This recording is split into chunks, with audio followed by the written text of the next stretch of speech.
வணக்கம் வணக்கம் வணக்கம். நான் இன்னைக்கு ஊருக்கு தானே, ஊருக்கு கிளம்புறேன். 10 மணிக்கு ஊருக்கு கிளம்புறேன். சாவு ஆயிடுச்சு. அதுதான் என்ன தெரியலையே. கேட்டு கேட்டு காதே போச்சு.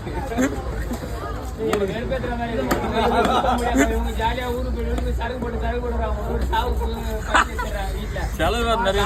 ஒரே வருத்தமா வீட்டுல 2000 சாவு பார்த்தா ஜாலியா ஜல்சா பண்ணுவாங்க போல. இது ஒரு கணக்கு போகாத இருக்க முடியாதுண்ணா. அது கரெக்டா இல்ல சொல்லல. அது அங்க போனா கொஞ்சம் இதுவா தானே இருக்காங்கல்ல சொந்தம். ஆமா, அது வயசானவங்க கொஞ்சம் சாகுறாங்கன்னாக்கா அவங்க வீட்லையும் பார்த்தீங்கன்னா 3 பசங்க இருக்காங்க, ஃப்ரெண்டுங்க இருக்காங்க. அப்புறம் நல்லது கிட்ட போனால் தானே அவனும் ஒரு நல்லது கிட்ட ஊருக்கு போனால் அது ஒரு சந்தோஷம் தான். என்ன பண்ண முடியும்?